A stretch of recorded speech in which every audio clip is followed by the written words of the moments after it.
Hello guys and welcome to another video of Leo Career friends. आज हम लोग discuss करने वाले हैं अबाउट द रिसेंटली बैन जो कि अमेरिकन गवर्नमेंट के द्वारा H1B वीज़ा के तहत लगाया गया है और रेस्ट्रिक्शंस लगाए गए हैं फॉरेन वर्कर्स के लिए। इसके बारे में डिस्कस करते हैं फ्रेंड्स। जैसा कि आप लोगों को पता है कि यूएस प्रेसिडेंट डोनाल्ड ट्रंप ने रिसेंटली एक एग्जीक्यूटिव ऑर्डर पास किया है जिसके तहत उन्होंने फेडरल एजेंसीज को अमेरिका के अंदर जो काम कर रही है, जो फॉरेन वर्कर्स को हायर करती है, उनको कॉन्ट्रैक्ट करने की बात कही है और सब कॉन्ट्रैक्ट करने की बात कही गई है। इसके क्या मायने हैं, इसके क्या पृष्ठभूमि है, इसको जान लेते हैं।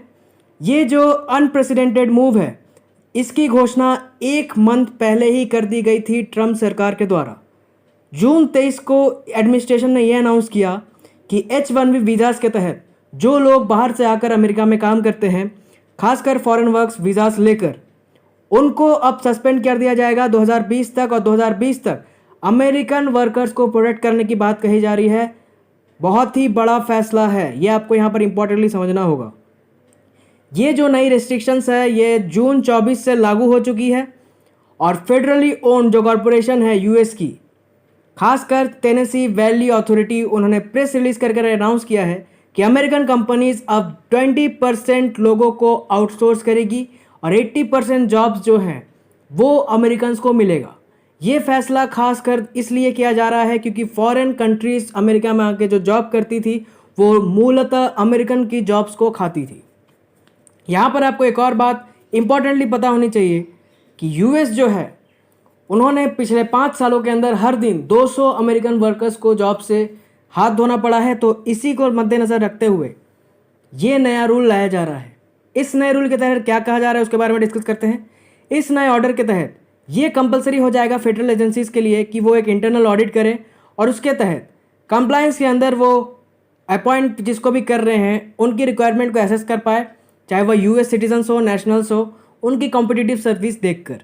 साथ ही साथ जो यूएस डिपार्टमेंट ऑफ लेबर है, उनको ये गाइडेंस दिया जाएगा कि H1B एम्प्लॉयर्स जो हैं, जो इस वीज़ा को लेकर काम करते हैं, तो जो एम्प्लॉयमेंट दे रही है और जो एम्प्लॉयमेंट ले रही है, दोनों पार्टीज़ की यहाँ पर जांच होगी। साथ ही साथ यहाँ पर जो अमेरिकन डिस्प्लेस हुए अपने जॉब से, उनको जॉब देने की बात कही जा रही है। इस नए ऑर्डर के तहत यूएस प्रेसिडेंट ट्रंप ने रिसेंटली एक यूएस प्रेसिडेंट रिपोर्टर को संबोधित करते हुए कहा कि H1B वीज़ा जो है ये हाईली पेड टैलेंट को प्रमोट करने के लिए अमेरिकन के अंदर होगा और साथ ही साथ ये अमेरिकन को ही जॉब देने की बात यहाँ पर की जा रही है और अमेरिकन जॉब डिस्ट्रॉय ना हो, इसलिए फॉरेन वर्कर्स को रेस्ट्रिक्ट किया जाएगा। साथ ही साथ ग्लोबल पैंडेमिक के दौरान अमेरिका ने चूँकि बहुत ही बड़ा इकोनॉमिक डिप किया है, साथ ही साथ कोविड के कारण उनके इकोनॉमी और साथ ही साथ हेल्थ व्यवस्था पे भी बहुत बड़ा क्वेश्चन मार्क पड़ा है। तो आने वाले टाइम में जो लाखों करोड़ों जॉब लूज़ करी है और पिछले कई महीनों में भी जो लूज़ करी है, उनको फिर से विस्थापित करने की बात कही जा रही है अमेरिका के द्वारा। इसके साथ ही आने वाले टाइम में हो सकता है कि ट्रम्प गवर्नमेंट इमिग्रेशन बिल को भी ले आए और जिसके तहत ये एसेस ये करेगा कि कौन कौन लीगली कंट्री में एंटर किए हैं और कौन कौन कंट्री के बाहर है। तो इसको डिस्कशन किया जाएगा इस बिल के अंदर और जिसके तहत ये असेसमेंट किया जाएगा कि जो लोग भी मूलतः अमेरिका के वासी नहीं हैं उनको देश छोड़ना पड़ सकता है। ट्रंप सरकार बेसिकली ये कर रही है क्योंकि यहाँ पर आपको इसके पॉलिटिकल मायने भी समझने होंगे कि 2020 के अंदर इलेक्शंस भी आने वाले हैं अमेरिका में। तो पहले H1B वीज़ास को बैन करना, देन इमिग्रेशन बिल को लाना, ट्रंप सरकार को एक मेजर बूस्टअप दे सकता है और आने वाले टाइम में जो उनके समर्थक हैं वो उन्हें जिता सकते हैं इलेक्शन में, जिसकी डिमांड पिछले कई सालों से उठ रही थी ट्रंप से। नेक्स्ट जो टॉपिक है, हो सकता है आने वाले टाइम में एजुकेशन मिनिस्ट्री जो है चाइनीज़ लैंग्वेज को बैन कर दे। बहुत ही बड़ी खबर आ रही है, इसके बारे में डिस्कस कर लेते हैं। मिनिस्ट्री ऑफ एजुकेशन, जो कि formerly ministry of human resource development कही जाती थी, उन्होंने सेवरल हायर एजुकेशन इंस्टीट्यूट्स को एसेस करने की बात कही है जो भी चाइनीज़ लैंग्वेज की ट्रेनिंग देते हैं। इसके तहत उन इंस्टीट्यूट्स को शॉर्टलिस्ट किया जाएगा जो चाइनीज़ लैंग्वेज की लर्निंग और ट्रेनिंग देते हैं अपने डिपार्टमेंट हनबन के द्वारा, जो कि एक क्लोज स्क्रूटनी है गवर्नमेंट और चाइनीज़ इंस्टीट्यूट के द्वारा। तो आने वाले टाइम में हो सकता है कि गवर्नमेंट इन इंस्टीट्यूट को रीअसेस करे जहां पर चाइनीज़ लैंग्वेज की ट्रेनिंग दी जाती है। फ्रेंड, इसके क्या मायने हैं और ये क्यों किया जा रहा है, इसको आपको यहाँ पर समझना बहुत ही ज़्यादा इंपॉर्टेंट है। तो चलिए इसको डिस्कस करते हैं।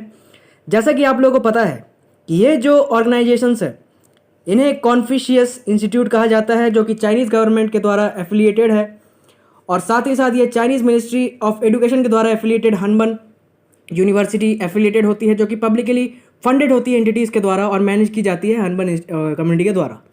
अब यहाँ पर आपको मेन एजेंडा इनका समझना होगा कि जो कॉन्फ्यूशियस इंस्टीट्यूट है उनका प्रोग्राम के तहत वो ये करती थी कि चाइनीज़ लैंग्वेज को किस तरीके से प्रमोट किया जाए, कल्चरल एक्सचेंजेस कैसे बिल्ड किया जाए, और लोकल जो चाइनीज़ टीचिंग्स है उसको कैसे इंटरनेशनली प्रमोट किया जाए।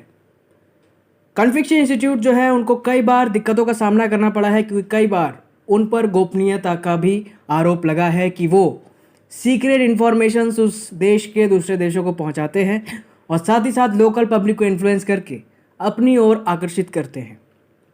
आपको यहाँ पर एक और बात पता होनी चाहिए कि ये जो ब्लेम्स है ये पिछले कई सालों के अंदर आया है, जिसके तहत भारत की गवर्नमेंट ने ये फैसला किया है कि जो 2 फंक्शनल CIs है, यानी कि कॉन्फ्यूशियस इंस्टीट्यूट है चाइनीज़ लैंग्वेज और ट्रेनिंग देने के, जो ऑपरेट करती है मुंबई यूनिवर्सिटी और वेलोर इंस्टीट्यूट ऑफ टेक्नोलॉजी में, उनको लेटर सेंड कर दिया गया है मिनिस्ट्री ऑफ एजुकेशन के द्वारा। उनसे ये पूछा गया है कि आप डिटेल्स प्रोवाइड करें कि आपने कितने CIs के साथ कोलैब किया है 2017 से लेकर अब तक, और इसकी रिव्यू रिपोर्ट को एजुकेशन सेक्रेटरी द्वारा 5 अगस्त को सौंपने की उम्मीद है। अमित खरे जो कि अभी रिसेंटली एजुकेशन सेक्रेटरी है, उनके द्वारा सबमिट करने की उम्मीद है। साथ ही साथ आपको एक और बात यहाँ पर पता होनी चाहिए कि जो मिनिस्ट्री ऑफ एजुकेशन है उन्होंने लेटर्स सेंड किए हैं 5 इंस्टीट्यूट को चाइनीज़ लैंग्वेज ट्रेनिंग के लिए। चूँकि पिछले कुछ समय में भारत और चाइना के बीच बॉर्डर टेंशन और एस्केलेशन बढ़ा है, तो गवर्नमेंट के द्वारा ये इम्पोज करना एक तरीके का ऐप्स बैन के बाद एक बड़ा कदम है। और साथ ही साथ एक और बात आपको यहाँ पर पता होनी चाहिए कि एक नई नोटिफिकेशन के तहत मिनिस्ट्री ऑफ एक्सटर्नल अफेयर्स और UGC जो कि मिनिस्ट्री ऑफ एजुकेशन के अंदर आता है, उन्होंने 54 MOUs को साइन किया है, और जिसके तहत उन्होंने इंस्ट्रक्ट किया है प्रेस्टिजियस जो एजुकेशनल इंस्टीट्यूट्स है तो भारत के अंदर पढ़ाती हैं, खासकर वह JNU हो, IIT हो, NIT हो, BHU हो या चाइनीज़ इंस्टीट्यूशंस हो, उनको इंस्ट्रक्ट किया गया है कि आप भी डिटेल्स प्रोवाइड करें कि आपके यहाँ कितने लैंग्वेजेस पढ़ाए जाते हैं, चाइनीज़ लैंग्वेज कितने स्केल पर पढ़ाया जाता है, कितने लोगों ने चाइनीज़ ऑप्ट किया। तो आने वाले टाइम में हम ये देख सकते हैं कि एजुकेशनल इंस्टीट्यूट्स के द्वारा चाइनीज़ लैंग्वेज को हो सकता है बैन कर दिया जाए भारत के अंदर और ना पढ़ाया जाए। तो ये एक रडार के अंदर गवर्नमेंट के अंदर आ चुका है, और साथ ही साथ आने वाले टाइम में ये एक बहुत क्रूशियल स्टेप हो जा सकता है दोनों देशों के संबंधों के बीच। देखना होगा गवर्नमेंट इस पर क्या रिएक्ट करती है। फ्रेंड्स, एक इंपॉर्टेंट इन्फॉर्मेशन, रिसेंटली लियो कैरियर ने CS, CMA, CS फाउंडेशन की क्लासेस को स्टार्ट किया है। अगर आप लोगों ने अभी तक रजिस्टर्ड नहीं किया है खुद को, तो leonite.in पर जाइए, वहाँ पर कोर्सेज की डिटेल्स लीजिए और इनरोल करिए। साथ ही साथ UPSC की फ्री कोचिंग आप हमारे चैनल पर रेगुलरली कर रहे हैं, जहाँ पर current affairs, history, Indian polity और साथ ही साथ ज्योग्राफी के लेक्चर्स हम आपको प्रोवाइड कर रहे हैं। ऐसा मार्केटिंग मॉड्यूल, ऐसी पढ़ाई कहीं भी नहीं हो रही है। साथ ही साथ UPSC में आपको एक और बात समझनी बहुत ही ज़्यादा इंपॉर्टेंट है कि ये 2021 के लिए बहुत ही ज़्यादा रिलेवेंट होगा जो भी हम पढ़ा रहे हैं, और फ्री में मार्केट में आपको कोई भी नहीं पढ़ा सकता है। वो या तो आपसे पैसे चार्ज करेंगे या EMI के थ्रू पैसे लेंगे। तो फ्री एजुकेशन हम ही प्रोवाइड करवा रहे हैं, तो आपका फ़र्ज़ ये बनता है कि हमें सपोर्ट करें, और ऐसे ही रेगुलर अपडेट्स के लिए इस चैनल को विजिट करते रहिए। साथ ही साथ इस वीडियो को लाइक करिए, इस चैनल को सब्सक्राइब करिए, और आने वाले वीडियोज़ को भी सपोर्ट दीजिए, व्यूज़ दीजिए, ताकि आने वाले टाइम में हमारा भी हौसला बढ़े। Thank you guys, God bless you. I really appreciate your time.